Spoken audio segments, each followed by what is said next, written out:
Hello everyone and welcome back to episode 33 of the Dragon Raider podcast. We are your hosts, Heeroh and Ajoten. How are you doing today, sir?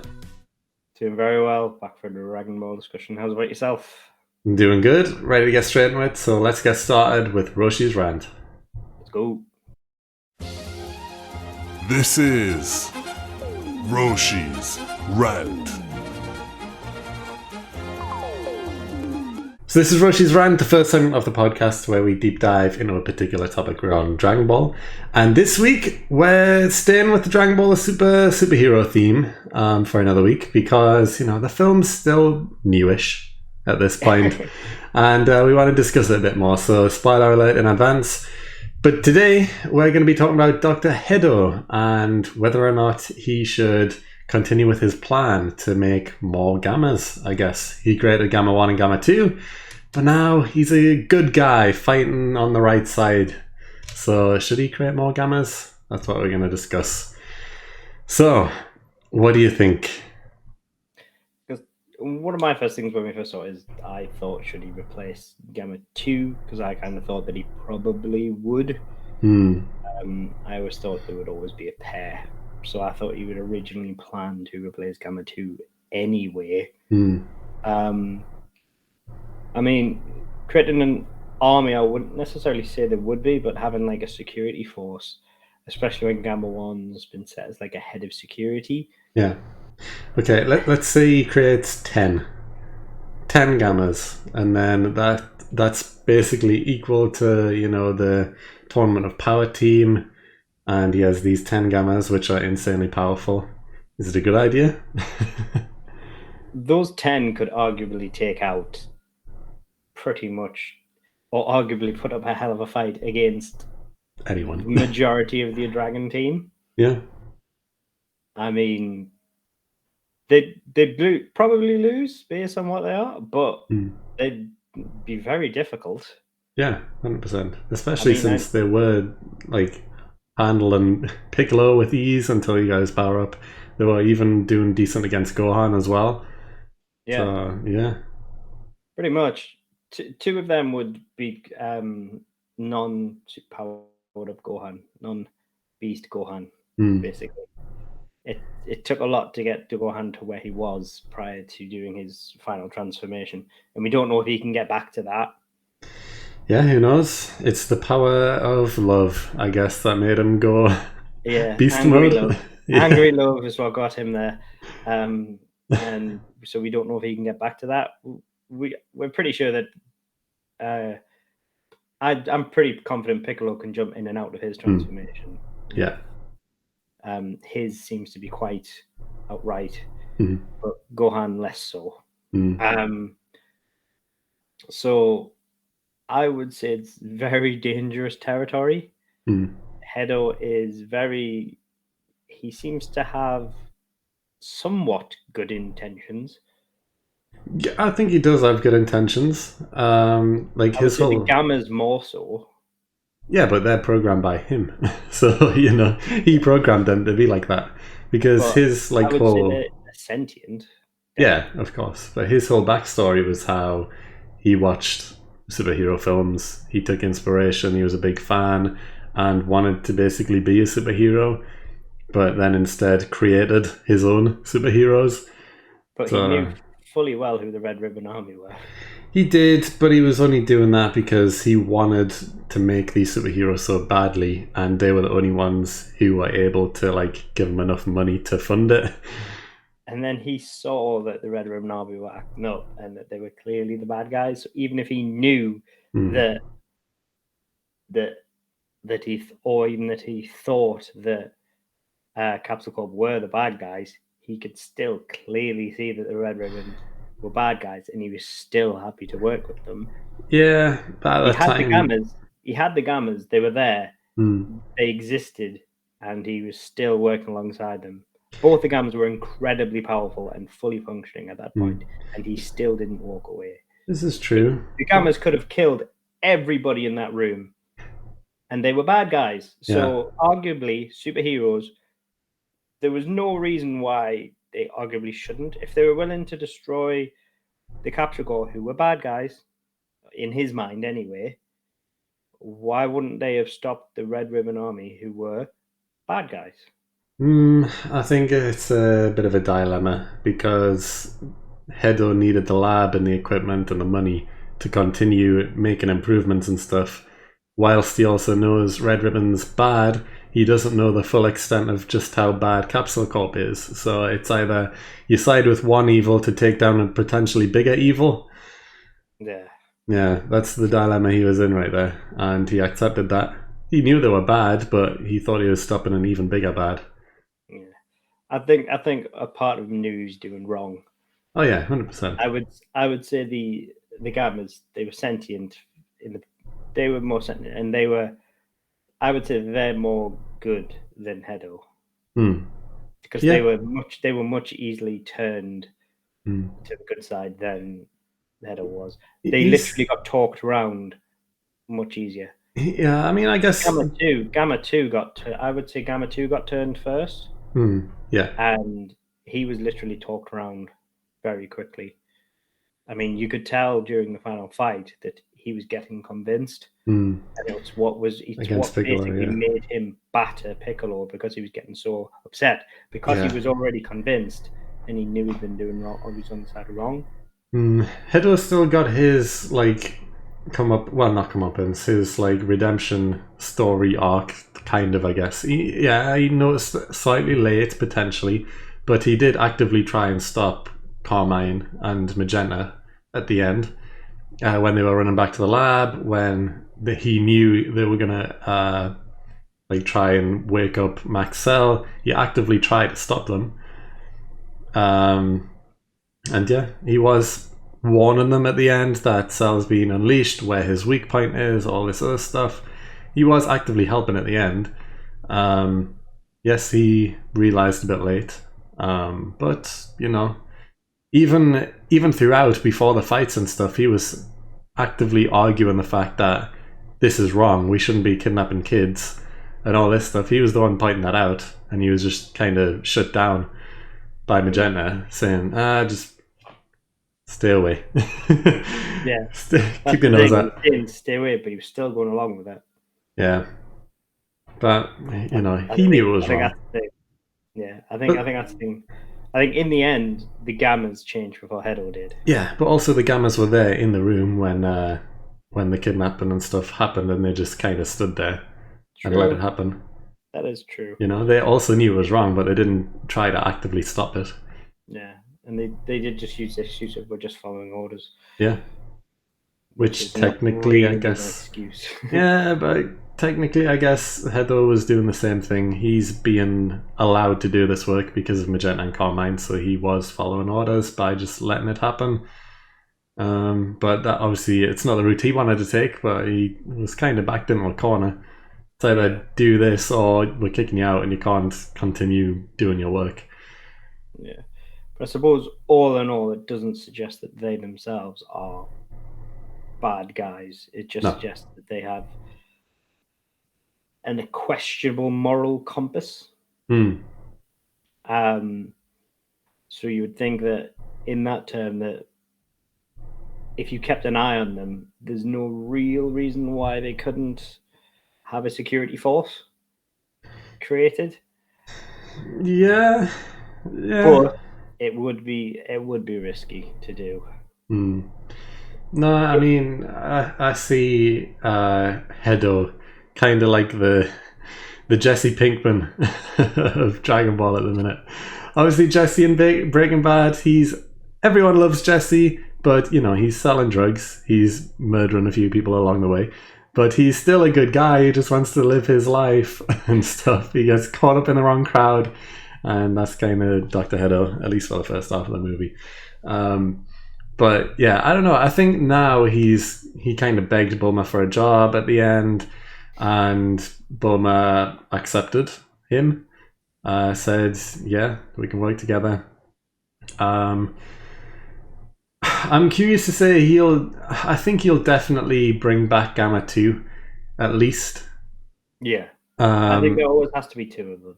Yeah, because Gamma 1 on his own, 2 was such a popular character in the new movie. Everyone loves 2 more than 1, I would say. I've never seen anyone really raving about Gamma 1 as much. Like, people like the Gammas in general, but people are more specifically talking about Gamma 2.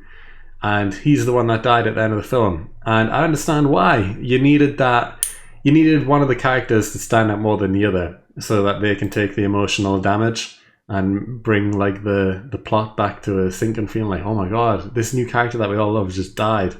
Because like it could have happened another way where like Gamma 1 realizes like, you know, Gamma 2's been the playful one this whole time, saying, "Oh, we need to be superheroes and all this stuff." And Gamma 1's the one who does the ultimate sacrifice, saying, "Yes, this time I'm actually going to be a superhero." And he does the self-sacrifice, but I don't think it would hit the same because no one has really connected as much with Gamma 1 compared to Gamma 2. So it made sense, but also they made him popular, and now I think since Hedo said he can create these Gammas quite easily, he would bring them back. Why wouldn't he? Because 1 could fade from existence very easily, 2 less so. Yeah. If people are going to buy like, for instance, an action figure of the 2, they're going to buy 2. Probably, yeah.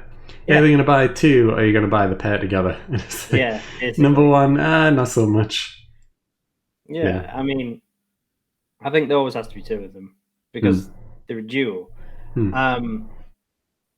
It just makes sense. I think there's definitely gonna they're gonna become background characters anyway. I don't think they're gonna have a big spot in the show, full stop. Probably. Yeah, I can't really see it happening. There's too many characters. Yeah, there is. It's true. Yeah, they have got to the point where there's too many. Whenever they go back to capture Quarter to see Bulma or something like that, they'll maybe be working in the background at the lab, and they'll be like, "Hey, Hedo, hey, Gamma," and it'll just be those 2 acting kooky in the background, and they'll be like, "Hey, 2's back." The hell, yeah, something like that. Just something like that. There won't be anything major. They'll kind of take over like every other side character, like Tien and Krillin. Even Krillin, which is a shame. He fell down the pecking order so fast. He was a main, like the second main character in OG. He's still like a main character in Z pretty much all the way through, especially in the early arcs with Frieza. Like, he's one of the people who goes to Namek. But he slowly goes down as more characters get introduced, and it's such a shame since he was a main. But now in Super, we see him hardly ever, and it's like, all right. But yeah, I agree that the Gammas will probably be in the same vein. Krillin was literally a laughing stock in Superhero. Yeah, I brought all of Earth's mightiest warriors and Krillin. Like, wow. Such a shame. Slam dunked. But yeah, the Gammas will take a role similar to Krillin, I think. They will be central enough characters to be around, but they're never really going to have many shining moments, I guess. No. Yeah. But they could definitely be a major security force for the planet. Yeah. So, like, if something like what you had in Resurrection F was to happen, you could look at it as like where you've got like in like Iron Man 3, where it's got like Tony Stark has loads of Iron Man suits to just throw at people. It's the same principle. Yeah, there's like loads of they're essentially disposable bodies that you can just throw at somebody. And if you wanted a big battle, you could literally have that, because you'd have loads of these disposable good guys that you could use, and that would be actually kind of cool. It would be. You wouldn't need to worry about losing your main characters as much. It would be cool for a one-off. But I think if they were to make, for example, 10 or even maybe 5, maybe even 5, it kind of diminishes Gamma 1 and Gamma 2. We were introduced to them. They were given their own unique personalities. The more that you bring in, the more it's like you kind of just group them all together. It's kind of like Trunks and Goten. They're so similar at this point that they hardly stand out, and they're always together. Gamma 1 and Gamma 2 were different enough where you can distinguish them quite easily, even though they pretty much look the same, but they act completely different. Trunks and Goten act pretty much the same. If you have 10 gammas or 5 gammas, however many, you're not going to give them all that many different unique personalities when they're working as a team. So they're going to kind of start to blend together a bit. This is why I think they should keep it similar to what they did with basically what they had with like 17 and 18 and 16, where they were like kept in the pods until they were needed. Yeah. So like you've got 1 and 2 who can walk about and be themselves, because 1's already out there. He needs his partner. So you have 2 as characters walking about, and then when a threat comes, release the rest of them, all coming out, something like that, and then you can have your big battle. You have your disposable bodies, so to speak. So you don't really have like this.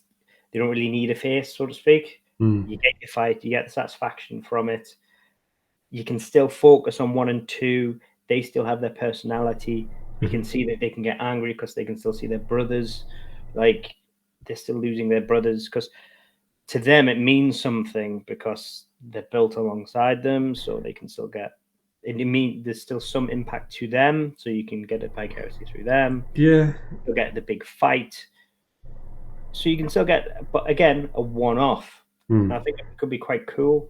I almost see them kind of like the Power Rangers, because Gamma 1, red, Gamma 2, blue. I think that's what they're supposed to be, basically. Yeah, sort of. Because, people, I mean, Dragon Ball does this every other year pretty much, but the Ginyu Force are kind of parodies of the Power Rangers. The Pride Troopers kind of sort of parodies as well. But also, the Gammas definitely could be. They've all got their own unique colour. Well, the first 2 at least. If you introduced a few more. You what, sorry? The Bam, the Boom, the Kapow. Yeah, exactly. Yeah, the full like comic book style. But yeah, like they could all have their own colors. They could all wear the same outfits and look similar as well. Definite Power Ranger vibes going on there. More than the Ginyus and the Pride Troopers, to be honest.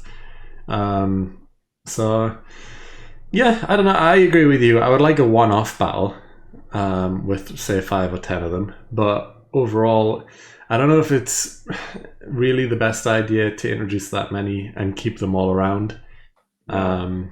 It would definitely diminish 1 and 2. I think they would have to be like locked away. Just keep them locked away. 17, like as we met the first time we ever met, 17, 18, 16, just how they were in pods. Yeah, they don't need to be active. They could just have some programming where it's like, okay, we're done, we're happy to go away again. They are androids after all. Yeah. Like they can literally just be programmed to go away again. It's not a big deal. Like like Gamma 1 and 2 can have reservations about it. That's fair enough. Like even 18, like it could actually be a mini like footnote in the story where it's like they don't like it. But at the same time, like you could solely address that, like just show that they don't really like it, but it can still be part of their programming. That they do just go away again, and then you don't have to keep them out once they've been released. Yeah, and also, their outfits are going to slightly change as well. They're going to remove the red ribbon patch on their arms and replace it with Capsule Corp. Or, maybe Bulma will change the outfits completely, saying, yeah, they're fine, but we're giving them new clothes, and just changes them up completely. Giant Capsule Corp logos all over the place promoting the brand, since Capsule Corp is a brand after all, one of the most powerful brands in the world of Dragon Ball. So why not promote it on actual superheroes? Yeah, makes sense. I imagine they'd be very hesitant to change the way that 1 and 2 look. However, yeah, I think changing the patch on the arm at least from red ribbon. Oh yeah, they changed that the makes patch. sense. Or just removing it completely. Other than that, I don't think they'd change 1 and 2 at all. I think they'll keep them exactly the same otherwise. Yeah, because like Hedo even said he didn't want the patch on the arm. That was Carmine or Magenta's thing. They wanted it on. Then again, they might. I was going to say they might not put anything on them at all. But then again, if 1's going to work as head of security, it's a job. So yeah, they will put it on him because it's his job. Yeah. So yeah, I think they will. Yeah. No, I think I'd be happy with that. That would actually be quite cool. I mean, it was a passing thought, to be honest, but I think it would be quite cool to have just this big battle. Yeah. I think it would be cool as well. I But would like to see it it. would be different because all we ever tend to get, for the most part, in Dragon Ball is one-on-ones. So have like an actual fight with like, and then you've got your actual one-on-ones in between, where you get like your actual choreographed fights in between with all this chaos happening around. Would be quite interesting. Yeah, I would love to see some sort of like tag team moves as well, because you don't even see that much. Like you've seen it a few times. Nowhere, yeah. Just Vegeta fighting off someone and then he gets thrown, but then recovers and ends up punching somebody else as he's coming in. Yeah, but I want to see like a big group attack, like 5-on-1. See them completely destroy someone. I would like to see that. Because you don't see that. At most, you've seen like Goku and Vegeta teaming up to take on Broly, but they're both just throwing punches and kicks, and that's about it. But you never see like actual choreographed attacks. It's always just punches, and that's about it, trying to rush someone. I want to see some actual moves in there.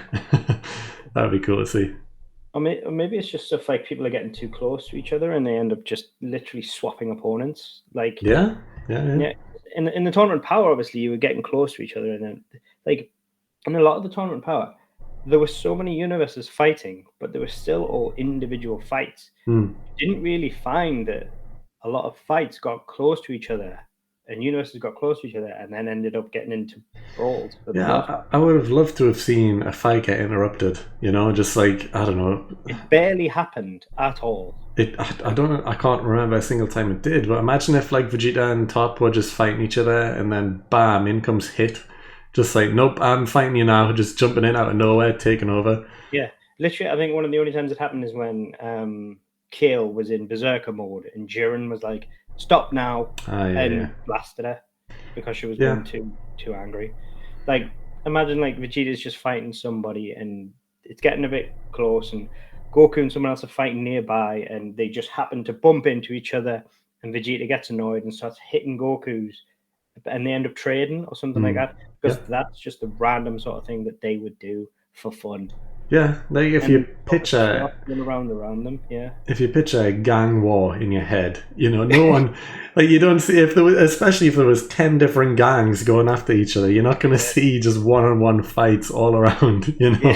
People are going to be teaming up, switching around constantly. It's not going to be that straightforward. So yeah, that's something the Gammas could do. And the thing is, with the Gammas, you only saw one-on-ones. Yeah. You didn't see them. Surely they had some really cool tag team moves. Like you only saw them do like Gamma versus Gohan, like 1 versus Gohan, 2 versus Piccolo. But you saw them say 2 help 1, but then Piccolo appeared. Yeah, it's a missed opportunity, to be honest. They must have had tag team moves programmed into them. Yeah. So imagine them in a massive battle, like teaming up to do these unreal fights.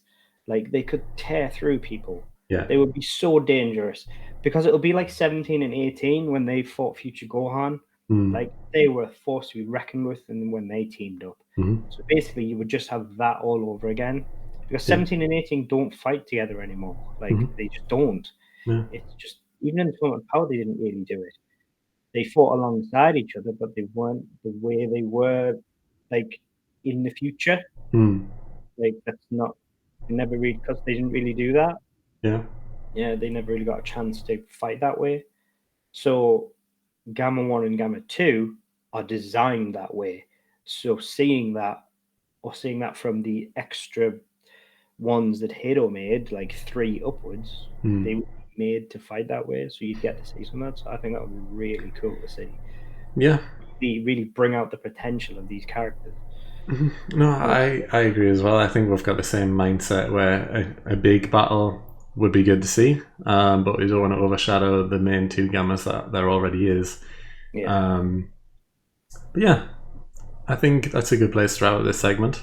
I would love to know everyone's thoughts. What do you think? Should there be an army of Gammas, or should they just stick with the 2? Should they up it to 5, maybe 10? Who knows? Let us know in the comments. But we're going to move on now to the Hall of Fame. Let's go. And now it is time for the Hall of Fame. And And now, once again, it's time for the Hall of Fame, where myself and Heero battle it out to see who is most worthy this week to get into the Hall of Fame. Of course. So, last week, it was the best moment from a side character in Superhero. And Heero, you picked Vegeta finally beating our boy Goku. I did. And I chose Gamma 2 Sacrifice. And the results are... The results, the winner with, it was a close one, 57% of the vote, which I think is the closest one yet. Yes, that is. That's definitely the closest. Yeah, and the winner is Vegeta defeating Goku. So I've ended your 4 streak. I put it to bed, and yeah, I'm up 1 now.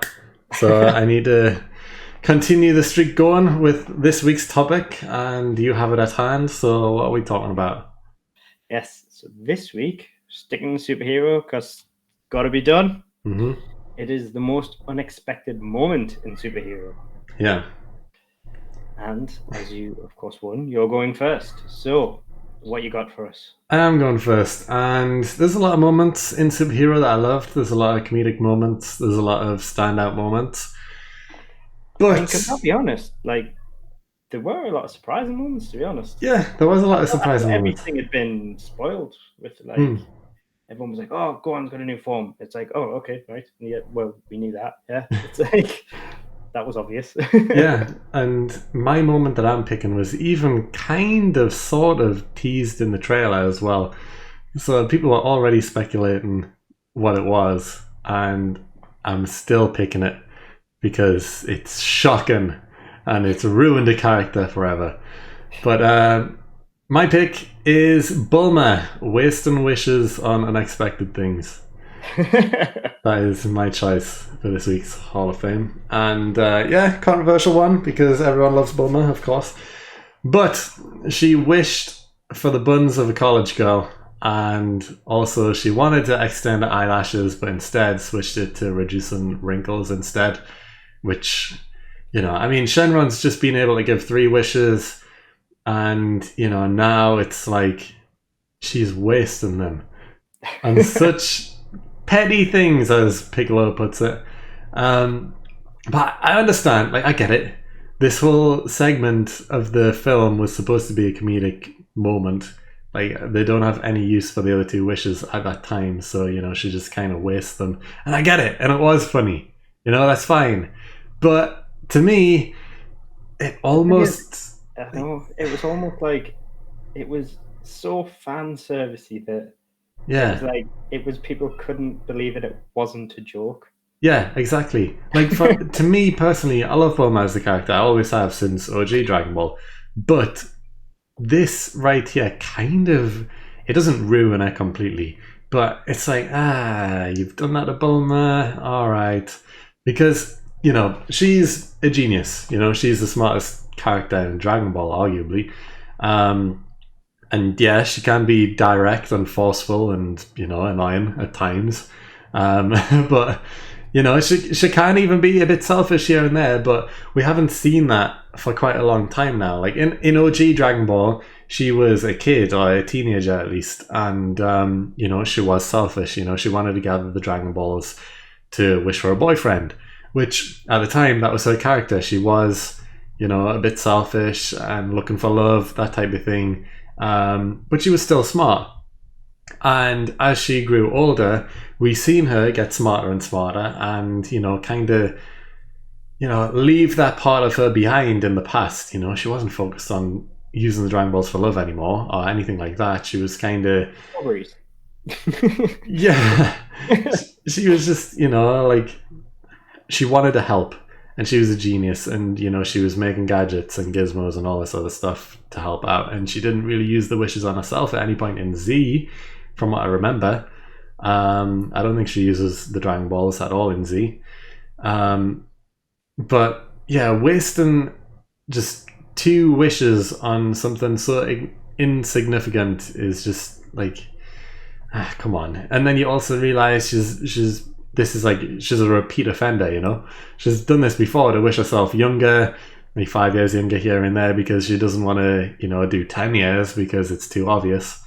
So she's using wishes to become 5 years younger. And it's like, really? All right. I mean, I think this is a lot worse than 5 years younger, though. it is. I think 5 years is one thing, like, because essentially that's very similar to eternal youth. Yeah, she's extending her life, which, okay, fine. Even if she isn't old at the minute and she has no health problems or anything, it's almost understandable, especially since Saiyans also grow at a slower rate. And it's like, okay, well, Vegeta's a husband, Trunks is a kid, all this stuff. She wants to stay a bit younger so she can kind of match them almost, and not grow older than them. It's kind of understandable in a way, even though she's doing it just for kind of her appearance. But, using 2 wishes, one for, a bigger behind, and then one to, smooth out the skin a bit. It's like, she already hoards the Dragon Balls, she collects them as soon as they're used, so no one else can use them, which is fine because, she doesn't want them getting in the wrong hands. But she's abusing them at this point. Like, if literally any other person on Earth managed to somehow collect the 7 Dragon Balls, they would wish for, like, unlimited youth or, power or money or something that would change their lives significantly forever. Bulma's using it for plastic surgery pretty much, or, just because she doesn't want to work out a bit. And I say, all right. Basically. Yeah, and it's like, what if there was an emergency and these Dragon Balls were needed? Like, imagine if Bulma didn't have the 7 Dragon Balls on hand to use. Like, Piccolo wouldn't have got his power-up, all just because Bulma used these Dragon Balls as soon as they were available, just to become, a bit, sexier in her own eyes. Like, it is.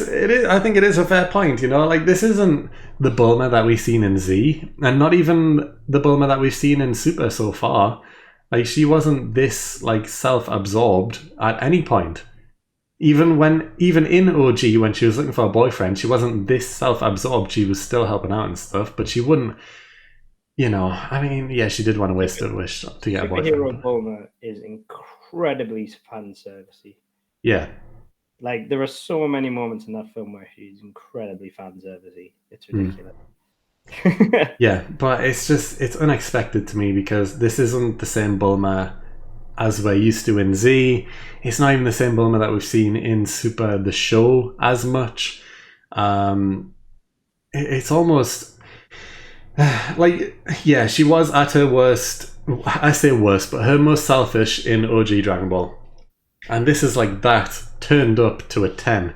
You can't get much more selfish than what she's been here.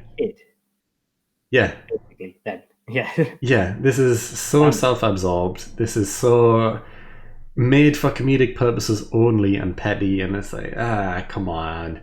Bulma's supposed to be a genius. You don't need to make her one of those girls who cares that much about her looks and doesn't really care about anything else. She's wasting wishes. Something so powerful. She can wish for literally anything she wants, and she's wasting them on cosmetic things. Like, I don't know. You would, come on, you would never see any male character in Dragon Ball do this. You wouldn't. I mean, I guess Frieza wants to be a bit taller, but you wouldn't see someone like Gohan or anyone be like, I wish I had slightly bigger muscles, or, I wish I had a better hairstyle, that type of thing. It's not going to happen. No one's going to be that petty to waste a wish on something so trivial. But Bulma is, and I don't like that, and it's unexpected because it's such a character shift for her. Yeah, which is just not in her character, which I don't get why they've written her that way. Yeah, like, just not her character. I feel like, but the thing is, she's a better character than that, and she always has been. Yeah, she has. They made her a good character, so to detract away from her character doesn't make sense.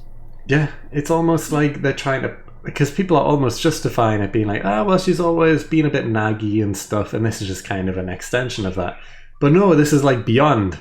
And that's why it's unexpected to me, because you can have a nagging character, a bit annoying character, a shouty character, without them being self-absorbed like she has been seen in this film.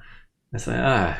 All right. So yeah, it was unexpected to me, even though it was teased in the trailer. But even then, people were like, there's no way she actually wished for that. Is that just the animators? Did they just go a bit wild with that one shot of her sticking her behind out? Like, people weren't sure. It was like, is that just how she's being animated? Or did she make a wish? Nah, surely not. But she did. And it's like, oh, come on. It actually happened. Yeah. Yeah, so it is what it is. But that's my most unexpected moment for this week's Hall of Fame. Yeah. So, yeah, what is your pick? Mine has to be, honestly, what is one of my favorite moments from the film. So it was a pleasant surprise for me. And it is Gohan using the special beam cannon to take out Max. Yeah, fair choice. It's a good one. Yeah. And the thing is, there was even just a tiniest bit of foreshadowing for it as well. Watching it back in the English dub, with Piccolo saying, "Use the Kamehameha or something to take out, charge up and use Kamehameha or something to take out Max Cell." And it's like, because I'd already seen it, like in previous, I'll just say previously. Previously on Dragon Ball Super. Yeah, and I know that he's going to use the special beam cannon. Hearing him say that, it's just like, I know he's not going to use it. Yeah. And just when he did it, and it was just like, he did it. I was like, what? You never would have guessed. Yeah. There was no way you would have known that was coming, because it just comes out of absolutely nowhere. It's like, especially when everything that's built up to that prior is the Cell games. It's the end of the Cell games. You're fighting Cell. He's pinged the same way he did when he turned Super Saiyan 2. You're all expecting it to play out the same way. So for it to do that massive shift and to take on, and because it's a Piccolo and Gohan movie, it makes sense.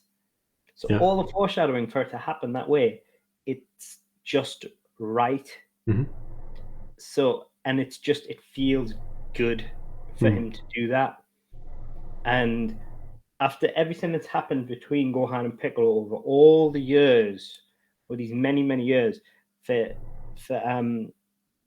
that teacher and student, for him to finally, in their moment together, in their film, for the culmination of the film, for the final shot, for him to use his master's move, it's just right to me. It felt better than him using the Kamehameha, and I think the majority of people would agree. Yeah, I completely agree. Like you even said, like, for me, that was one of the moments I was like, oh my god, he's actually done it. I couldn't believe it when he first did it. Like, I think it makes sense for this film that this isn't a son film, like a son family film. Like this is a son Piccolo film.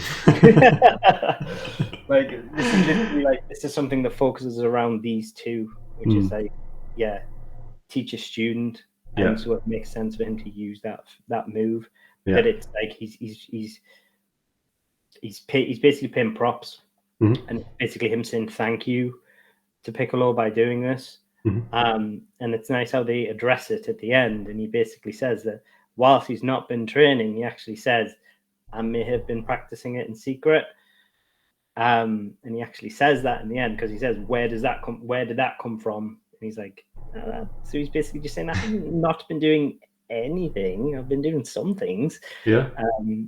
So it is nice that they do have that.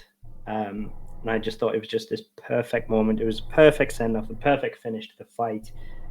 And not only that, it looked sick. It really did. It looked so good. Yeah, I completely agree with that. It was animated perfectly. Like, Gohan looked so good doing it.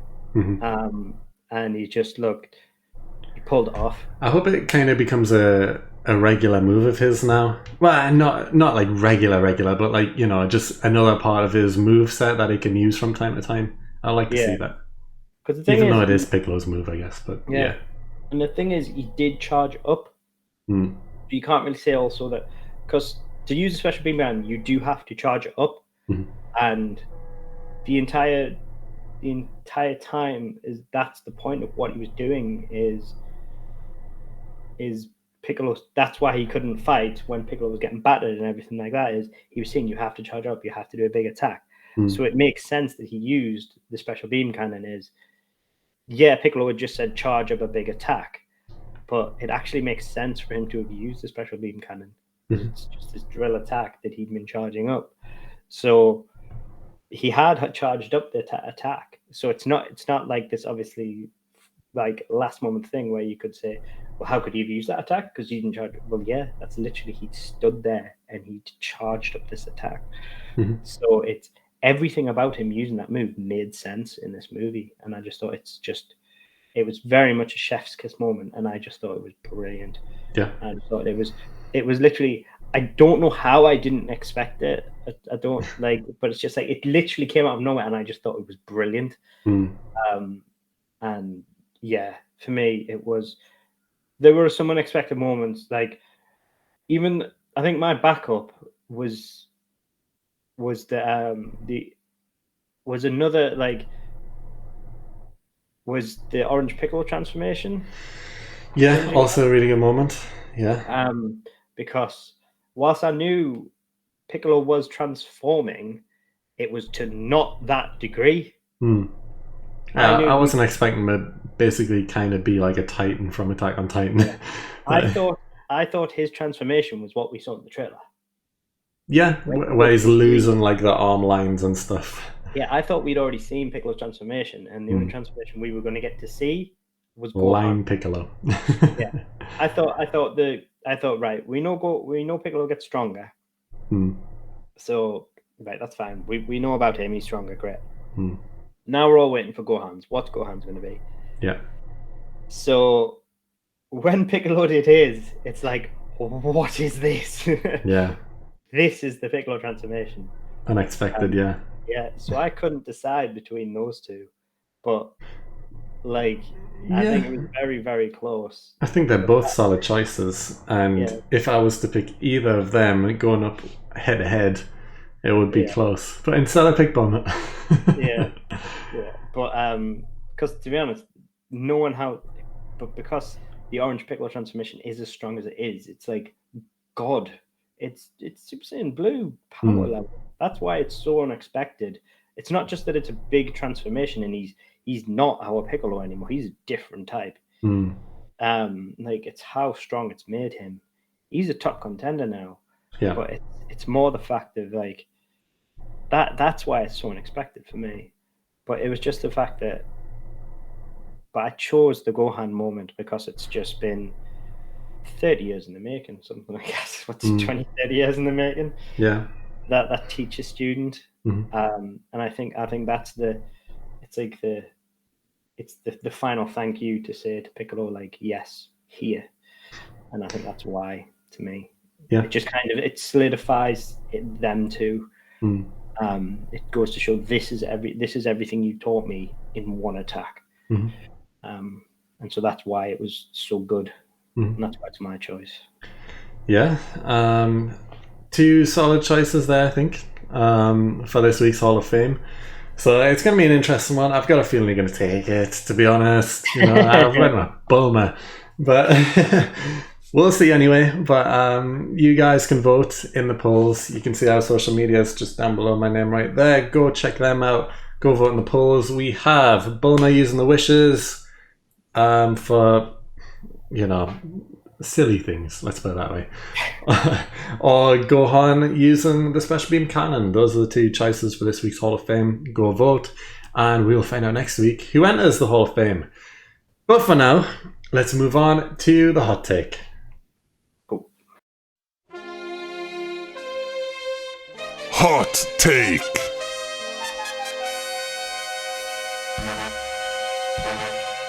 So this is the hot take, the final segment of the podcast where I go online, find out a take that could be controversial, and we discuss it and create controversy in the comment section. So This week, I've been looking for hot takes regarding Dragon Ball Super Hero, the new film. So spoilers ahead, of course. If you haven't already seen the title, then that's enough of a spoiler. But we're going to get into it. So, I will say again, these are not our takes. These are takes that I found online. So... That doesn't matter. That doesn't matter. People will comment before getting 20 seconds into the video. But anyway, if you're not one of those people, then listen up. So, all right, the take this week. Some random person online has said, Dr. Hedo should have resurrected Android 16, aka Gevo, instead of Max Cell. He is his uncle after all. Android 16 could have short-circuited, causing him to turn bad, but also still interacts with Gohan instead of being a screeching monster. Because, of course, Android 16 and Gohan have some sort of, history, I guess. And yeah, a bad Android 16 coming back, uber powerful. That would have been interesting. Family bond with Dr. Hedo as well. So, yeah. What do you think? I guess having 16 back instead of Cell as the main big bad? Interesting concept. I mean, did he even know 16 know at all? I don't know, but... about Dr. Gero, at all. Yeah, he wasn't really interested in Dr. Gero, but he might have known. They could have changed the plot slightly so that it was like, oh, well, I knew about my uncle who was this incredible soldier in the army. Yeah. Yeah. The thing is, they didn't really give us anything on... what's 16's real name? Sorry? Gevo. Gevo. We never really knew anything about him. I think Team 4-Star gave us more about him than actually... they made up, obviously it's not canon in any way, but they gave us more of a story about him than Z actually did. We didn't really get a background at all. We didn't in the anime, but I think in the manga it is hinted at that he is in the army, and he is, well, people already knew that he was the son of Dr. Gero. Yeah, but obviously Superheroes, the anime, isn't it? Yeah. Well, it's the anime, it doesn't link to the manga. So they finally confirmed that in the actual anime now. Yeah. So from an anime perspective, we don't know anything about him at all. So I suppose that means at the same time, we can say what we want about him. Yeah, exactly. And they could have changed the backstory. They could have said that as a kid, since we don't know who Dr. Hedo's parents are because they had the question marks, they could have said that anything he never lived with his parents growing up, he was living with his uncle, that type of thing. So then they could have formed some sort of bond, and that might have been the reason why Hedo wanted to bring him back, because since he knows about the Cell games, he would have known that 16 was a person and around. So he must have thought, yeah, they turned this uncle that I loved into this monster who was out to kill. And now I want to bring him back again because I loved him as a kid, that type of thing. I want to make him good again. I just want to be back with my uncle again, pretty much. And then something goes wrong and he turns uber evil. They could have said his parents were that abusive, so he always ran away to his uncle instead, or something like that. Yeah, something like that. That's why he's a bit weird. That's why he's obsessed with superheroes, because his uncle who was in the army, who was a super soldier, was always someone who looked after him. So he always got obsessed with the big, good, strong guys. Yeah. So he saw his uncle as a superhero. Yeah. And that's why he became obsessed with them. Yeah. It's not far reach. Yeah. Yeah. And it could make Gohan reluctant to fight him. Yeah, especially if 16 does have his memory somehow. I don't know how he would get his memories, to be honest. But if he kind of remembers Gohan, even if he kind of blames Gohan for him dying, look, I was trying everything to defeat Cell. If you just finished him off when you could have, I wouldn't be dead. That type of thing. I don't know. Or some reason to get angry at him and snap, that type of thing. Because it was ultimately 16 who his death caused Gohan to defeat Cell. So it would be interesting to see. that was the final straw for Gohan, 16's death. Yeah, so 16 coming back and him being the one that Gohan needs to kill this time. It would have been an interesting little twist. And it would have been nice to see 16 back, I guess. He was more interesting than, I don't know, this raging monster that they've brought out here, this Max Cell who doesn't speak. I mean Max Cell was the trashiest final villain ever. Yeah. It was a horrible choice. Yeah. I love Super Heero. I enjoyed the film immensely. Yeah. Like, it was a great film, don't get me wrong, but the final villain was trash. They could have even, like, if they did bring 16 back and made him uber powerful, like, same level as Max Cell, they need their entire team to take him out.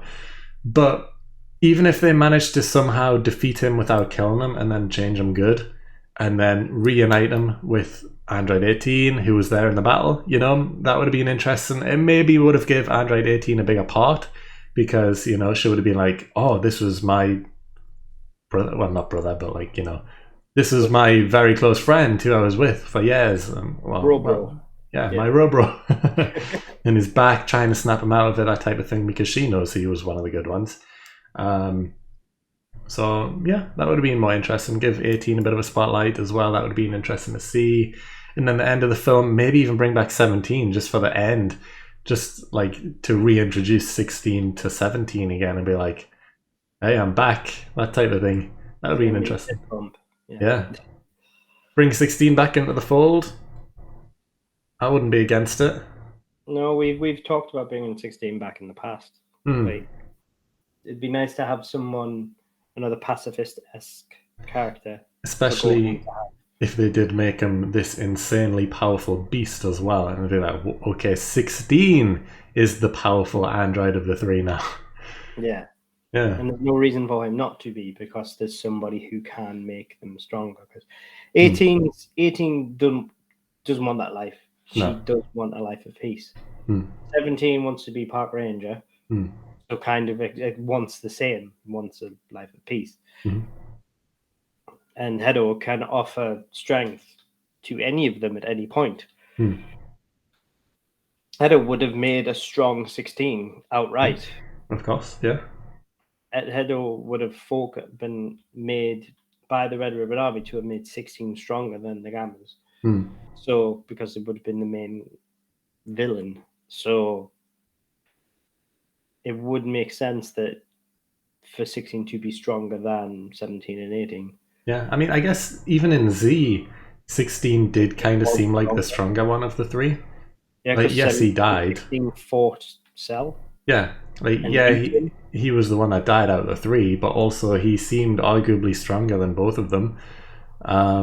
16 beats base Cell, 17 and 18 couldn't do that. Yeah, so it's like if he came back and he was stronger than 17 and 18 again, but this time with an even bigger power bump. Well, I mean, 17 had that power bump anyway out of nowhere. He's insanely strong now, so if 16's even stronger than him, I wouldn't be against it, and it would kind of make sense. It is just another character that they kind of need to fit in now that might not be doing too much. But, you know, they can make it so that he's, I don't know, maybe just staying with 17, keeping 17 out of trouble, them two living together out in the wilderness, protecting animals, since you got that glimpse of 16 kind of wanting to protect wildlife anyway. I mean, you make the joke about him liking birds, and all that in nature, in Team 4-Star, but that character did exist in Z. Yeah. Like, obviously, all those shots of him playing with birds and wildlife and stuff like that. He was interested. Team 4-Star didn't draw that. They existed in the show. Yeah. That's where Team 4-Star got it from. Yeah, he wanted to protect life. He was just programmed to kill Goku, and that was his sole focus. Apart from that, he didn't want to destroy anything. Yeah, so like he is actually like, so that is within his. Yeah, that like he probably would go live with 17 once he's got his mind back or whatever from if Gohan didn't have to kill him, but he might have to. Like, that's the thing, he might have still had to kill him and might not wanted to. But because he's the final villain of the film, he probably would have had to anyway. Yeah, potentially. I mean, that could be the emotional crescendo of the film, though. Like, like Gohan getting very upset.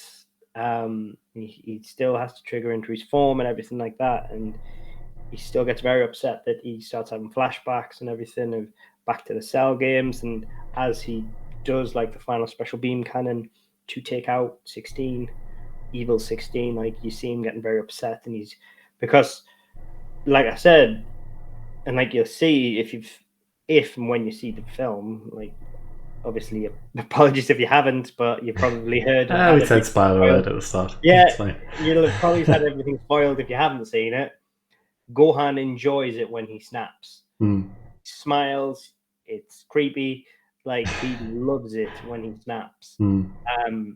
And the thing is, like, it could be the fact that as he realizes he's having to kill 16, it could be what pulls him back. And you could see him literally getting upset as he does the killing blow. It could be like part of what the emotional impact of the film is, because they're the sort of things that matter in these films. Yeah. Rather than him just basically doing what he did. Because whilst it was very interesting, and I really enjoyed the fact of him taking out Max Cell with the special beam cannon, and it was very interesting. I enjoyed it. It was very hype, all that, and it did have meaning in linking to Piccolo. Basically, he was just flexing a lot as he killed him. Like, it was like when he got punched by Cell, he was just like, "Is that all you've got?" Like, he was to a point just flexing on him. Yeah, 100%. Like, having an emotional connection instead probably would have meant more. Yeah. It was like the end of the Cell games when it was like you had Goku behind him, like, talking to him. Like, he could actually, like, their emotional moments, and they're the things that you remember, rather than Gohan like flexing while he was having his beam battle and stuff. It's like, yeah, I think what could have even worked as an emotional trigger is if 16 was almost killing 18, because Krillin's also there, and if Krillin's jumping in trying to save 18 and he's also not doing a thing, pretty much he's just getting battered, and then Krillin's basically pleading with Gohan, saying like, you need a help. Like, imagine if this was Videl, that type of thing. Like, please, she's my wife, please save her, that type of thing. Begging him. Then, you could have Gohan almost picturing Videl in that position that 18's in, getting destroyed, begging for help. And then, yeah, that could have been the trigger point, potentially. Yeah. Who knows? I think the thing is, like, having roaring bad guys don't work, in my opinion. They're just not as good. It's like, you don't need Heerogan.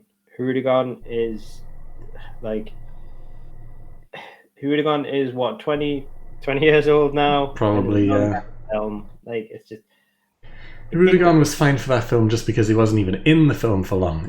Yeah, exactly. Like, and it was the least interesting part of the film. It was literally it.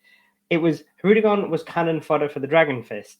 Yeah. And literally, it is exactly the same principle here. Max Cell was cannon fodder for for Gohan's transformation. That is it. It is pointless. Yeah. It just didn't need to be. The fight beforehand with the Gammas was better. That was an interesting fight. Yeah. Dialogue. You had them trying to convince them that they were good guys. There was a good fight going on. It was interesting. You had your transformation going on in between for Piccolo. There was engagement.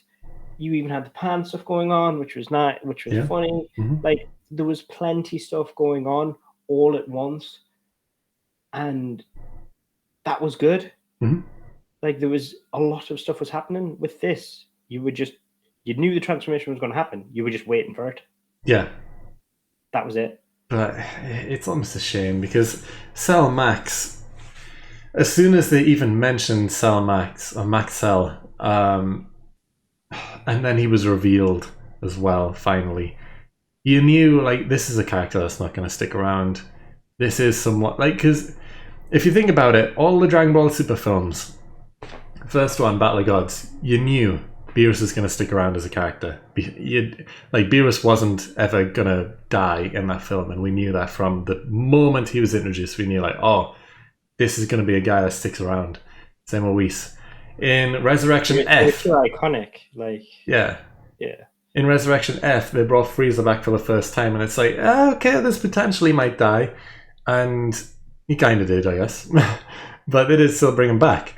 With Broly, we knew Broly's not going to die. As soon as the Broly film was revealed, like, oh, we're making a Broly film. No trailers, no nothing, just the title, Broly. I was like, oh, Broly's back. He's not dying this time around. He is going to be a character that sticks around. And he did. Cell Max, it's like, yeah, no, he's not staying around. Like, this is going to be a one and done villain. He's going to pop up, he's going to be gone again. You know? Yeah. And the thing is, we all wanted, what every single fan wanted was the rematch. Yeah. Which Everyone didn't happen. wanted the rematch. Yeah. Cell coming back and basically going, so you thought I was done. Yeah. And it would be the true, but it would be the true rematch. It wouldn't be the Resurrection F one, where it was like I'm back and I'm Frieza and Gur and I got absolutely ruined by two Saiyans who magically have a new form out of nowhere. No, it would be like something serious, and it would be well done because it's Cell and it's Gohan, and it would, and we would feel like they'd learn from their mistakes. Yeah. And we'd have something real. Is it almost that they had the idea, they're like, oh, Cell versus Gohan rematch, everyone will love this. And then they realize they've got to fit it all into a film, and they're like, there's just too much going on. Hey, we can't make Cell a viable bad guy whilst also introducing all these new characters. There's just not enough time.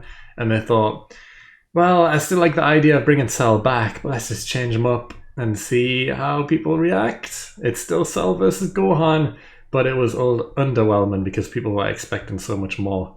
That's kind of the idea I got from it. I think they backed themselves into a corner by teasing him. Yeah. They should have just not used him. Nah, which is why I'm more than fine with this hot take where they could have replaced him with 16. Because again, yeah, they would have to change up quite a lot of the film because, you know, Max Cell was only really in the last maybe 15 minutes for one fight, and that's it. Apart from that, he wasn't in it at all. He was like, we seen him in the pod, but that was it. He didn't do anything. If 16 was a main villain for this film, they would have to bring him in a lot earlier to make him actually do stuff. Otherwise, it's not worth it. So the whole second half of the film would have to change, but yeah. Because the thing is, like, even if they reintroduced him and Gohan removed him very quickly, Cell wouldn't, like, the rematch against Cell is not the focus of the film. So it doesn't matter if Gohan does dispatch him quite quickly, because Cell rematch hasn't been the main focus of the film at all. Yeah. The Gammas have been. Yeah. And everything like that. Superhero has been the main focus of the film with the underlying threat of Cell. So it's not a big deal. Exactly. Whereas Resurrection F was the entirety of the film of Frieza getting battered. So that's why people were so angry about it. Whereas Cell coming back and it's just like, right, I am this underlying threat. You thought I was gone. And it's just like, and then he transformed and it's like, no, I can't have this happen again. I won't allow it to happen the way it went down last time. Yeah. Because they did so many callbacks in the film as is. Like, everything was a callback to previous stuff with OG. And even in the Cell arc, like, you know, with Gohan, you know, people kind of thought, okay, it's against Cell, the final move. Maybe they're going to do another Kamehameha ending. That was the whole tease. Like, you defeated Cell one time doing that, do it again. And then he switched it up. It's all throwbacks. And it's like, it just didn't quite hit the same because it's not the same Cell. And it's like a completely different villain. Well, it is a different villain. They just look similar, which it doesn't hit the same. It's not Cell. It's semi-perfect robot. Because he's not even Cell. He's a robot. Yeah. He doesn't regenerate or anything like that. It's just we complained about the Cell too many times. We have. This is more towards 16. But yeah, he's terrible. I think as a replacement, 16 would have been good. Mm. But I think personally, they would have had to kill him. Yeah, they probably would have. But I mean, either way, I wouldn't have minded. You've got the Gammas, Hmm. so to have another person, I think you would have had to kill him, and you could have used it as an emotional plot point, and I think it would have worked. Yeah, I think it could have, Very but well. even if he did survive, like, realistically, we're not going to see him much. We're realistically not going to see 17 much going forward. He's just going to disappear back into the wilderness again. So if they were to bring back 16 to live with 17, we're probably never really going to see that both of them much, to be honest.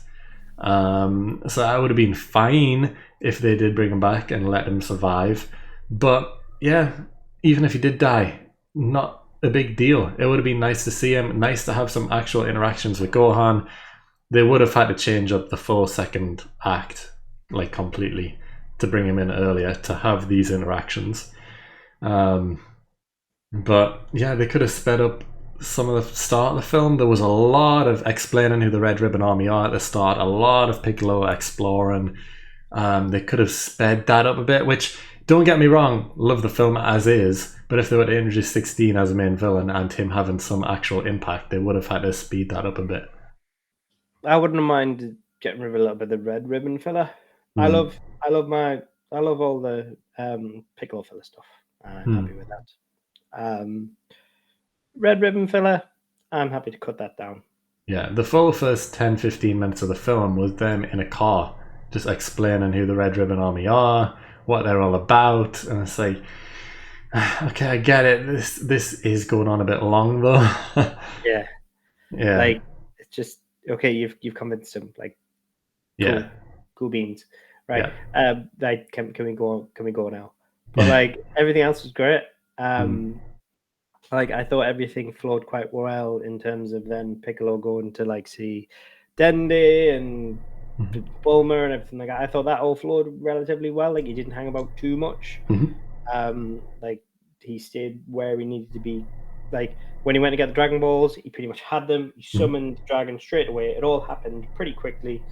That was fine. Like, all that happened quite well. But like, yeah, the red ribbon stuff in the car and everything like that. We spent so long in that car. Like, jeez. Yeah, like, we didn't even get reintroduced to any of the characters we know until like 20 minutes in. It's like, oh, okay, these are all just new characters and we're focusing on them for the full first 15 minutes of the film. Like, all right. The introduction, like, we got told the entire Dragon Ball plot. Story. Plot from OG to the Tournament of Power. So very well done, I'd like to point out. Oh, I love the animation on that. Yeah. In what, 90 seconds or something like that? Yeah, 2 minutes at most. Yeah, that was so well done. And then we're stuck in a car for 10, 15 minutes. Like, pacing. What's going on here? Yes, I understand you introduce new characters and give them some sort of backstory, but does it really need to go on this long? Yeah, they could have shortened that bit down. But we've got way off topic anyway. But that's probably where they could have introduced him. But no, I agree. This is the sort of villain that could have replaced Cell quite well. Yeah, so I wanted that had engagement with your main characters, because I don't really think there's, even though like it's been pointed out, it's a Piccolo film, but the final transformation does belong to Gohan. Yeah. Just like the final kill belongs to Gohan. So really, the final villain needs to belong to Gohan. Yeah. So, yeah, I think there isn't really anybody for Piccolo like that. So, no, not really. So yeah, it would have to be someone like this, and I don't think there is anybody other than really someone like 16 or final perfect Cell. Yeah. Really. So I think we're both in agreement there. We're fine with this take. Yeah. Agree with it. 16 would have been a good alternate villain. And I think that's a good place to wrap up the podcast. So hope you all enjoyed it. If you did, please like up the video, subscribe down below if you haven't already, and go check out our social medias to vote in the Hall of Fame. And other than that, we will see you all next time. See ya.